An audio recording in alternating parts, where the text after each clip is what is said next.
तो लर्नर्स हम लोग फिर से चले हैं बिहार बोर्ड के इंटरनेट मॉडल पेपर जो जारी हुआ है तो उसके वीवीआई ऑब्जेक्टिव क्वेश्चन को लेकर। तो हमने इसके पहले वाले वीडियो में ना हिंदी का जो मॉडल पेपर नंबर 1 है जो इंटरनेट वाला मॉडल पेपर है तो इसके 1 से लेकर 50 तक के सभी क्वेश्चन को हम लोग डील कर लिए। तो आज हम लोग 51 से लेकर 100 तक के सभी क्वेश्चन को फटाफट से डील करने वाले। तो अगर पार्ट 1 को वीडियो नहीं देखे तो उसका लिंक मैंने डिस्क्रिप्शन बॉक्स में दे दिया है, तो वहां से जाकर आप लोग देख लीजिएगा। तो फटाफट से हम लोग क्या करते हैं कि 50 के सभी आगे के क्वेश्चन को डील कर लेते हैं। तो क्वेश्चन नंबर जो 51 है ना वो इस प्रकार से कि निम्नलिखित वाक्यों में कौन सा वाक्य जो है ना शुद्ध है। पूछा गया है कि इन चारों वाक्य में कौन सा जो वाक्य है ना वह शुद्ध है। ठीक है, तो इन चारों वाक्यों में जो शुद्ध है ना वह है कि आपके दर्शन कब होंगे। ठीक है, यही शुद्ध वाक्य है।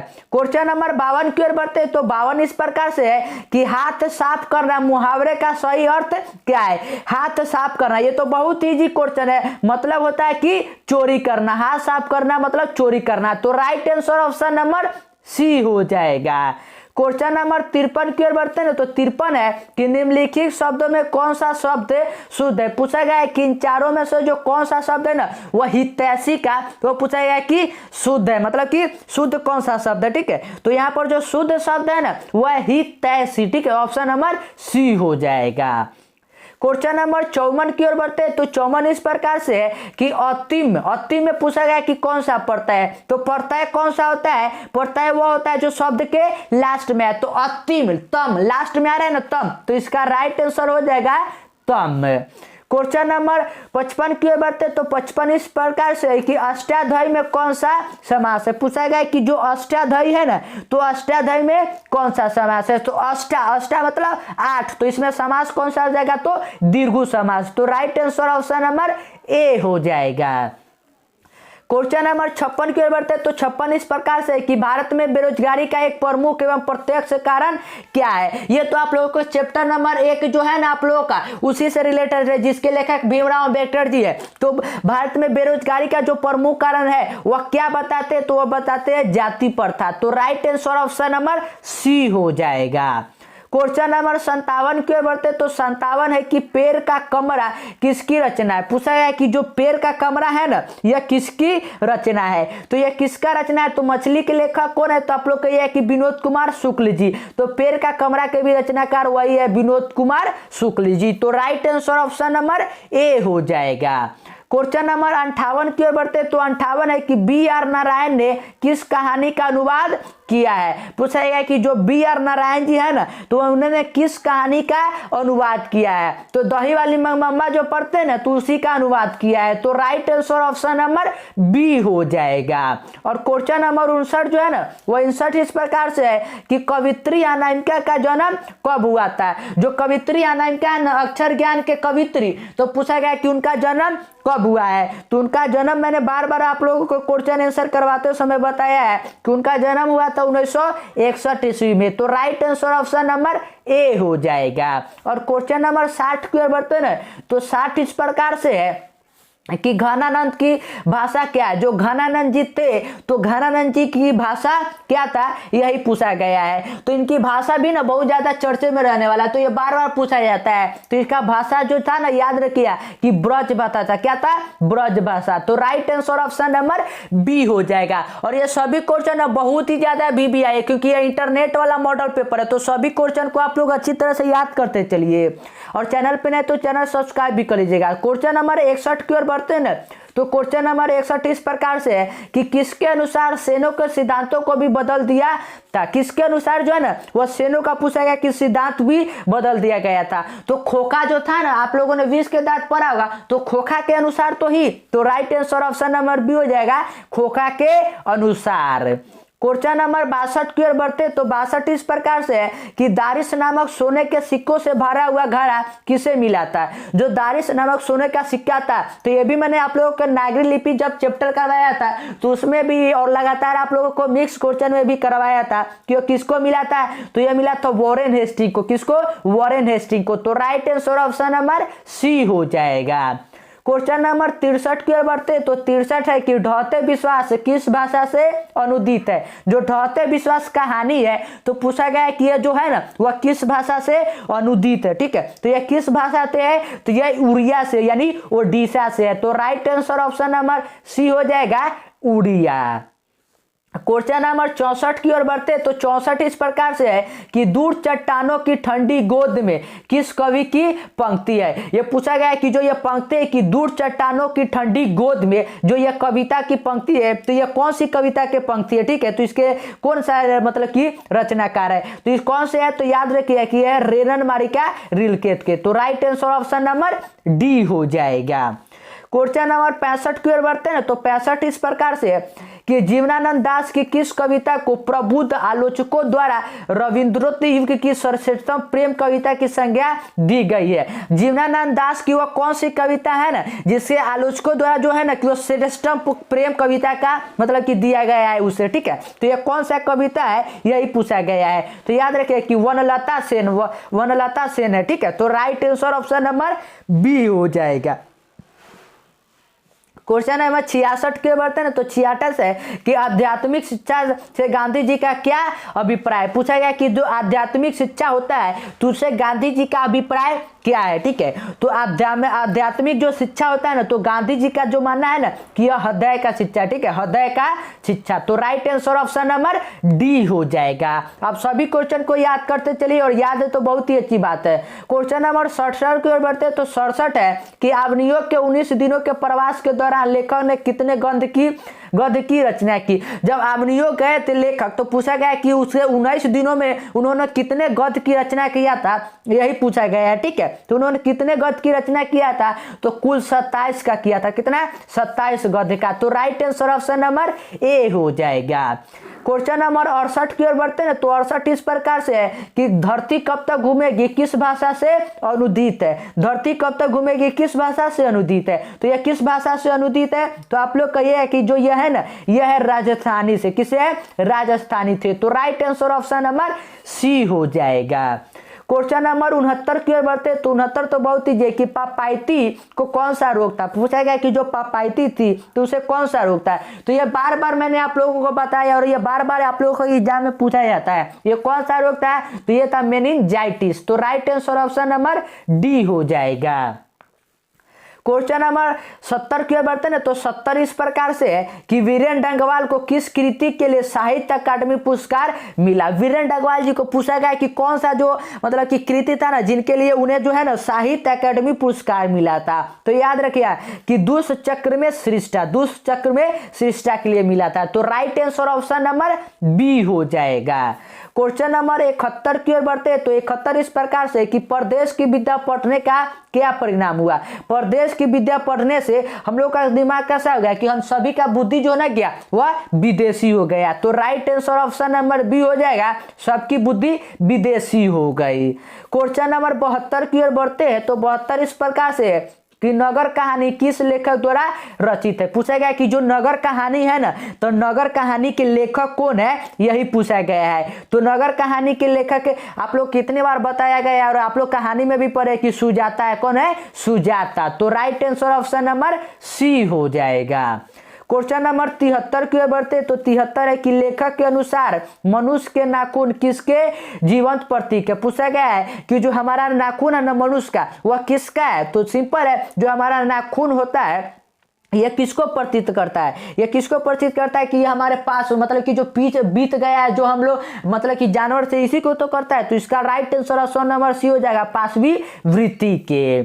क्वेश्चन नंबर 74 की ओर बढ़ते हैं तो 74 इस प्रकार से है कि हजारी प्रसाद द्विवेदी का जन्म कब हुआ था। पूछा गया है कि हजारी प्रसाद द्विवेदी नाखून क्यों बढ़ते हैं शीर्षक आप लोगों ने पढ़ा होगा ना ललित निबंध, तो उसके लेखक के जन्म कब हुआ था। तो उनका जन्म याद रखिए 1907 ईस्वी में हुआ था। कब हुआ था, 1907 ईस्वी में। और आप लोग एक आंसर बताइए क्वेश्चन का कि नाखून क्यों बढ़ते हैं, यह लेखक से जो सवाल है ना यह सवाल कौन पूछता है। ठीक है, इसका आंसर ना आप लोग कमेंट सेक्शन में बताइएगा। ठीक है, तो क्वेश्चन नंबर 75 की ओर बढ़ते तो 75 है कि रही रास किनकी रचना है। पूछा गया है कि रही रास जो है ना वह रही रास किनकी रचना है। तो रही रास याद रखिए कि सिखों के प्रथम गुरु गुरु नानक जी का है। तो right answer option number B हो जाएगा। क्वेश्चन नंबर 76 की ओर बढ़ते तो 76 इस प्रकार से कि लक्ष्मी के बड़े पुत्र का क्या नाम था। जो लक्ष्मी है तो लक्ष्मी के बड़े पुत्र का नाम पूछा गया है कि बड़े पुत्र का नाम क्या है। तो उसके बड़े पुत्र का नाम आप लोगों ने कहानी में भी पढ़ा है कि अच्युत है। क्या है? अच्युत। तो right answer option number A हो जाएगा। और आप लोग बताइए कि जो लक्ष्मी के पति था तो वह पति कहाँ कमाने गया था। क्वेश्चन नंबर 77 की ओर बढ़ते हैं तो इस प्रकार से कि एक वृक्ष की हत्या में कवि शहर को किससे बचाने की बात करता है। ये तो सिंपल है। जो एक वृक्ष की हत्या आप लोगों ने पढ़ा होगा ना, तो पूछा गया कि उसमें जो है वह कवि किससे बताने की बात करते हैं। तो उसमें नादिरों से बचाने की बात करते हैं। किससे? नादिरों से। तो right answer option number C हो जाएगा। क्वेश्चन नंबर 68 की ओर बढ़ते हैं तो 68 जो है ना वह गांधी जी के जीवनी से कि गांधी जी का दक्षिण अफ्रीका का प्रवास कब से कब तक था। जो गांधी जी थे तो दक्षिण अफ्रीका जब गए थे तो वहां से आने तक का मतलब समय जो था वह पूछा गया कि कितना था। ठीक है, वही उसका अंतराल पूछा गया है। तो अंतराल याद रखिएगा कि 1893 से लेकर 1914 ईस्वी तक था। तो right answer option number A हो जाएगा। क्वेश्चन नंबर 79 की ओर बढ़ते हैं तो 79 है कि जब पंडित बिरजू महाराजा को संगीत नाटक एकेडमी अवार्ड मिला तो उनकी उम्र क्या थी। पूछा गया कि जब उनको नाटक एकेडमी अवार्ड मिला था तो उनके उम्र जो था ना तो उम्र उनका कितना था। तो उनका उम्र याद रखिए कि पूरा 27 वर्ष था। कितना था? 27 वर्ष। तो right answer option number A हो जाएगा। क्वेश्चन नंबर 80 की ओर बढ़ते हैं तो 80 इस प्रकार से है कि कवि ने मालिन किसे कहा है। जो कवि है तो कवि माली और मालिन किसे कहते हैं। तो सिंपल है कि इसमें जो है ना वह किसको कहते हैं तो वह कृष्ण और राधा को कहते हैं। तो right answer option number C हो जाएगा। क्वेश्चन नंबर 81 की ओर बढ़ते तो 81 है कि मंगू के अलावा उसकी माँ के कितनी संतानें थी। पूछा गया है कि जो मंगू थी ना तो मंगू को उसके अलावा उसकी माँ का कितना संतान था, यही पूछा गया है। तो उसका कितना था? तो 3 था। तो right answer option number B हो जाएगा। ये सभी क्वेश्चन बहुत ही ज्यादा बीबीआई है, तो सभी क्वेश्चन को याद करते चलिएगा और तैयार करते चलिएगा ताकि एक भी हिंदी का ऑब्जेक्टिव जो हो ना वो आप लोगों के फाइनल एग्जाम में नहीं छूटे। और चैनल पर नहीं तो चैनल को सब्सक्राइब कर लीजिएगा और दोस्तों के साथ वीडियो को शेयर कर दीजिएगा ताकि वो भी अपनी तैयारी को मजबूती दे सके बिगिनर्स लर्न के साथ। 82 की ओर बढ़ते तो 82 में है कि अज्ञे का जन्म कब हुआ। हीरानंद सच्चिदानंद वात्स्यायन जी है ना, तो उनका पूछा गया है कि अज्ञे का जन्म कब हुआ था। तो अज्ञे जी का जन्म कब हुआ था तो याद रखिए कि उनका जन्म हुआ था 1911 ईस्वी में। हिरोशिमा आप लोगों ने पढ़ा होगा ना, तो उसी के तो कवि है। तो right answer option number B हो जाएगा। क्वेश्चन नंबर 83 की ओर बढ़ते तो 83 है कि दिनकर की किस कृति के लिए ज्ञानपीठ पुरस्कार मिला है। दिनकर जी को पूछा गया है कि किस कृति के लिए ना उन्हें ज्ञानपीठ पुरस्कार मिला है। तो ये तो सिंपल है, उन्हें उर्वशी के लिए मिला है। ये तो बार बार आप लोग पढ़ते हैं, तो उर्वशी के लिए। क्वेश्चन नंबर 84 की ओर बढ़ते तो 84 है कि नौबत खाने में इबादत साहित्य की कौन सी विद्या है। नौबत खाने में जो इबादत है तो पूछा गया कि ये कौन सी विद्या है। तो इसमें क्या किया गया है कि इसमें है ना कि बिस्मिल्लाह खां का व्यक्ति चित्रण किया गया है। तो right answer option number C हो जाएगा, व्यक्ति चित्र। क्वेश्चन नंबर 85 की ओर बढ़ते तो 85 है कि पंडित बिरजू महाराजा लखनऊ घराने के किस पीढ़ी के कलाकार थे। पूछा है कि लखनऊ घराने के वह किस पीढ़ी के कलाकार थे, यही पूछा गया है। तो किस पीढ़ी के थे तो 7वीं पीढ़ी के थे, 7वीं पीढ़ी के। तो right answer option number B हो जाएगा। क्वेश्चन नंबर 86 की ओर बढ़ते तो 86 जो है ना वह इस प्रकार से कि सीता के बेटे ने सीता को कितने रुपए माहवारी खर्च देने के निर्णय लिया था। पूछा गया कि सीता के जो बेटा ना तो सीता को कितना रुपए माहवारी खर्च देने का उसने निर्णय लिया था। तो कितना लिया था तो 50 रुपए लिया था। तो right answer option number A हो जाएगा। क्वेश्चन नंबर 87 की ओर बढ़ते तो 87 है कि उत्तर भारत से नागरी लिपि के लेख कब से मिलने लगते हैं। पूछा गया है कि जो उत्तर भारत है ना तो उत्तर भारत के नागरी लिपि कब से मिलने लगता है। तो ये कितनी बार बताया कि 8वीं सदी से। कितनी? 8वीं सदी से। तो right answer option number A हो जाएगा। क्वेश्चन नंबर 88 तो बहुत इजी है कि जो बहादुर है ना, बहादुर चैप्टर आप लोगों ने पढ़ा होगा जिसके लेखक कमरकांत जी है। तो बहादुर के कितने रुपए चोरी का इल्जाम लगा था? तो बहादुर पर कितने रुपए चोरी का इल्जाम लगा था? तो 11 रुपए का लगा था। कितने रुपए का? 11 रुपए का। और इल्जाम कौन लगाता है? तो रिश्तेदार सब लगाता है।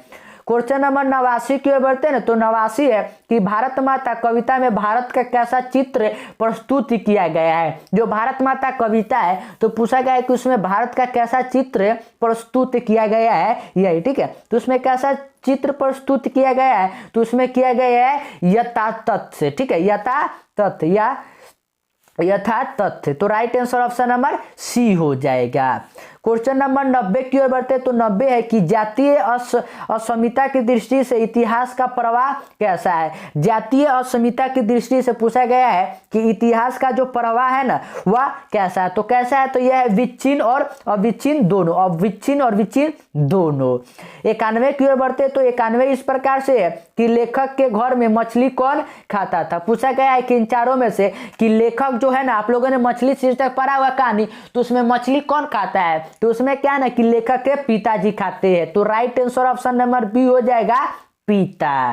क्वेश्चन नंबर 92 की ओर बढ़ते तो 92 इस प्रकार से है कि लेखक के रिश्तेदार ने बहादुर पर क्या आरोप लगाया? जो लेखक के रिश्तेदार यानी कि जो बहादुर आप लोगों ने कहानी पढ़ा होगा तो उसमें क्या आरोप लगाता है? तो अभी अभी तो जस्ट मैंने बताया था कि 11 रुपए का चोरी का आरोप लगाता है। तो right answer option number A हो जाएगा कि पैसे चुराने का। क्वेश्चन नंबर 93 की ओर बढ़ते तो 93 है कि मेरे बिना तुम प्रभु पाठ के लेखक है। मेरे बिना तुम प्रभु पूछा गया है कि जो ये पाठ है तो इसके लेखक कौन है? तो इसके लेखक है रेनर मारिया रिल्के। तो right answer option number D हो जाएगा। क्वेश्चन नंबर 94 की ओर बढ़ते तो 94 इस प्रकार से कि तत्पुरुष समास का उदाहरण नहीं है। पूछा गया है कि इन चारों में से कौन सा जो है ना वह तत्पुरुष का उदाहरण नहीं है? तो राजपुरुष तो तत्पुरुष है, पवन पुत्र भी है और वनवास भी है, लेकिन चौराहा नहीं है। चौराहा जो है ना, चार रास्तों का मिलन जो होता है उसे चौराहा कहता है। तो यह दीर्घु समास है। तो इसका right answer option number D हो जाएगा, चौराहा। क्वेश्चन नंबर 95 की ओर बढ़ते तो 95 है कि अव्ययी भाव समास में डॉट डॉट पद प्रधान होता है। जो अव्ययी भाव समास होता है तो उसमें कौन सा जो पद होता है ना वह पूछा गया है कि प्रधान होता है। तो कौन सा पद होता है? तो पूर्व वाला पद होता है। तो right answer option number A हो जाएगा। क्वेश्चन नंबर 96 की ओर बढ़ते तो 96 इस प्रकार से है कि भारत में बेरोजगारी का मुख्य कारण क्या? तो ये तो मैंने कितनी बार बताया कि जाति प्रथा। क्या है? जाति प्रथा। क्वेश्चन नंबर 97 की ओर बढ़ते तो 97 की शुद्ध शब्द है। पूछा गया कि अभिलाषा जो होगा ना तो अभिलाषा का शुद्ध शब्द क्या होगा? तो अभिलाषा जो लिखाता है ना वो अभिलाषा लिखाता है अभी ला और सा, ऐसे अभिलाषा लिखाता है। तो right answer option number A हो जाएगा। क्वेश्चन नंबर 98 की ओर बढ़ते तो 98 इस प्रकार से है कि घनानंद कवि है। पूछा गया कि जो घनानंद है ना तो घनानंद किस प्रकार के कवि है? तो वह किस प्रकार के कवि है? तो वह रीति मुक्त कवि है। कैसे है? रीति मुक्त कवि है। तो right answer option number A हो जाएगा। क्वेश्चन नंबर 99 की ओर बढ़ते तो 99 से कि जन्म से ही पागल है। पूछा गया कि जन्म से इन चारों में से कौन सा जो है ना वह पागल है? तो पागल कौन है? तो पापाती। तो right answer option number B हो जाएगा। और क्वेश्चन नंबर 100 की ओर बढ़ते और आज का लास्ट क्वेश्चन और हिंदी के मॉडल पेपर नंबर 1 का भी समाप्त आज हो जाता है। तो इसके बाद का जो मॉडल पेपर नंबर 2, 3, 4 है तो उसके हम लोग अगले वीडियो में कवर करने वाले, मतलब धीरे धीरे कर करेंगे। तो चैनल पर नहीं तो चैनल को सब्सक्राइब कर लीजिए। कि लेखक मछली खाने से किसने मना किया था? जो लेखक को मछली खाने से किसने पूछा गया है कि मना किया था? तो किसने किया था? तो मां ने किया था। तो right answer option number B हो जाएगा। और आप लोग अपनी तैयारी का लगातार आप लोग तैयारी करते रहे क्योंकि आप लोगों का एग्जाम का जो समय है ना वो बहुत ही अब कम बच चुका है।